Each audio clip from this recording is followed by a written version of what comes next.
guys a second to pop in. Give me a thumbs up. Let me know you can hear me okay. I'm hanging out in the car with the crew. Johnny and Jeff are up front, hanging out. Miriam's back here. Let's see. Where's Miriam? Freddie the rat is down there taking a nap. And we are in Phoenix, Arizona for our event tonight. We're headed there right now. Give me a thumbs up. Let me know you can hear me okay. We're going to share this out on our social media and get some more viewers in the feed. But first off, as usual, type below where you're listening from. Very big shout out and appreciation to all of our consistent followers and supporters through the Conscious Resistance and through my personal page, and through the Mind Unleashed, Activist Post, and the Anti-Media, and all of the people who continue to support us. We are here in Arizona and in Phoenix, and we are about to start our event in the next 30 minutes to 45 minutes, where we will be doing meditation. We're going to be giving talks on freedom cells, on how you can build locally, how you can decentralize and unplug in your communities, how you can build local power, neighborhood power, community power, things of this sort. And yeah, this is the goal of the Decentralize Your Life Tour. And if you want to find more details, first of all, check out theconsciousresistance.com/tour. But let me just give you a brief rundown of our day today. If you saw our live video earlier this morning, we were in Sedona, Arizona this morning at the Eco Learning Center, where we were doing volunteering. We were doing farm work. We were digging up soil. We were helping them lay the ground for some new rose beds. And it's a really beautiful place. If you've never heard of this Eco Learning Center in Sedona, Arizona, first of all, if you've never been to Sedona, it's a magical, beautiful place filled with red rocks and just good people, open minds, open hearts. And we were very excited to go visit and to do our event last night at the Eco Learning Center. So this center focuses on four main things. They focus on creating new systems that serve the community, getting the people in their community to build tiny homes, to build their own shelters, getting them to grow, it's building, growing, healing. So building the tiny houses, growing their own food, healing, spiritually, internally, and then teaching them to be leaders and to lead within their own communities. A really great place. So they've got a farm, they've got the community center that, they host yoga, they host an Eco Learning Center, ECO, and they host meditations, yoga, all sorts of good things, and getting people to come together and to really try to find ways to build our communities up from the ground level, grassroots style. And that's what we're about here today. So I'm going to give you a quick picture. This is the place, the location. It's at a community member here in Phoenix. This is his house. This is where we'll be meeting tonight. We're probably going to get started a little bit later, probably about 7:15 or so. Miriam is going to start things off with a guided meditation, and then the guys are going to talk all about what we do in Houston with the Houston Freethinkers, our activism, our group, our message, our philosophy. And then I'll be giving a presentation on what I call holistic anarchism, which combines spiritual awareness, spiritual empowerment with an awareness of corporate power and state power, and how the best solution that we have is to unplug from these systems, to decentralize, to localize, to start building systems that represent the health and the wealth of the people. And we do this by creating, building, and growing new things that actually represent our values and our principles. So really intrinsic to this message that I've been trying to get people to think about, and I just want to spit this to you guys before we go get ready for our event, is the idea that if we're going to understand who we are as individuals, and if we're ever going to actually change the world, we need to know who we are. When someone asks you, who are you? Often we'll reply and say, well, my name's Derek. That's who I am. Well, you're not your name. Who are you? And then some people will say, oh, I'm a carpenter, or I'm a journalist. Well, no, that's your profession, that's your job. Who are you? What does that mean?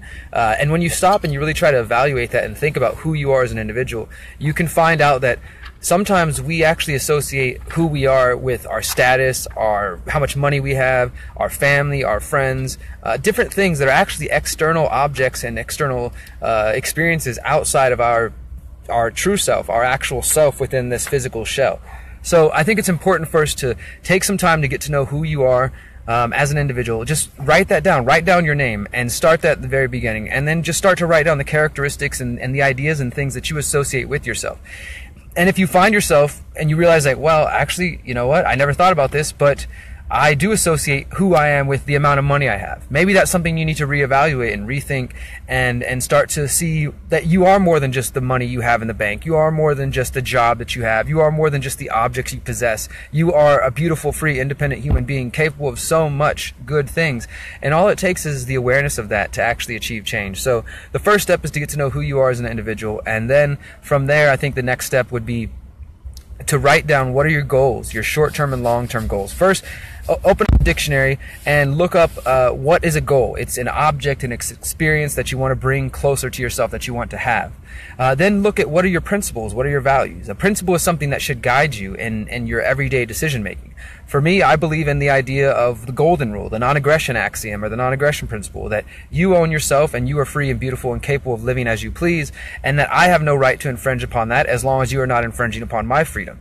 So in line with that thinking, I try to build systems and create communities that respect the sovereignty of each individual and respect the fact that we can create something better without having to use force. So that's what we're talking about. That's the gist of what we talk about. Holistic anarchism. You can find out more about my work, theconsciousresistance.com. If you want to find out more about the tour, this is the Decentralize Your Life tour, sponsored by Bitcoin.com. Here's our cool shirts. And you can find out the details. We're in Phoenix tonight, we'll be in San Diego tomorrow, then we'll be in Orange County, then we'll be in LA, Acton, Santa Cruz, we're going to San Francisco, Oakland, Berkeley, we're going all through California, back down through Utah, through the Midwest, Minnesota, Chicago, Michigan, and back down to Oklahoma. So we're visiting a lot of cities, and we're hitting the East Coast in October. If you want to get involved, you want to come meet up with us, check it out, theconsciousresistance.com/tour. And if you want to hear more about my ideas and the things I've just discussed, you can find my books that are downloadable for free at theconsciousresistance.com/tour. Now let me just take a minute to look at some of the comments and the questions here real quick before we go. Good job, you guys. Thank you. It's great what you're doing, watching from Ireland. What's up? Shout out from Ireland. Somebody said, go get a real job. It's always funny when people say that. Working for yourself is more of a job than anything. Actually, that's true. I work every single day by spreading awareness. I also have a job as a journalist, but it's sort of irrelevant. And it's funny when people say, go get a job, as if you can't have a job and be an activist, or you can't have a job and be out in the community doing good things. It's a false dichotomy. Don't buy into it. We do physical exercise to increase physical strength. We do meditation to increase mental strength. What should we do to increase spirit strength? Well, that's a good question. Definitely your physical strength and your physical empowerment is equally important to being spiritually sound and mentally sound and physically sound. Those all go together. It's all about the balance. What I would recommend is, again, with that self-assessment, getting to know yourself on a deeper level. So whether you do this through meditation, through yoga, or simply sitting down at the end of each day, taking 5 minutes to yourself and reflecting on your day and getting to know yourself on a deeper level. That's very important. Some people use things like psychedelics. Some people use group therapy. Some people use community therapy. I mean, there's tons of different ways, but when it comes down to it, all it's about is getting to know yourself on a deeper level. Because until you know who you are as an individual, and I mean truly know who you are, what you value, what your goals are, what you fear, what your insecurities and your doubts, and you get to understand these things and become stronger than them, then you can never really truly know what freedom means to you and what you value. And until you understand that, then you'll never be as free as you can be. So remember that freedom is not just a battle that takes place in the physical world by getting rid of government and state and corporate power and saving the planet and saving each other. It actually starts in our own hearts and our own minds, because until we're free up here and in here, we're not going to be free. And that's what holistic anarchism is all about. Thank you guys for your time. I very much appreciate it. My name is Derrick Broze, DERRICKBROZE. Find me on Facebook, send me a friend request, follow me, send me a message. Let's link up. And one more time, theconsciousresistance.com/tour, the Decentralize Your Life tour. Thank you guys so much. I appreciate you very much. We'll talk to you soon. And remember this, you are powerful, you are beautiful, and you are free. Peace.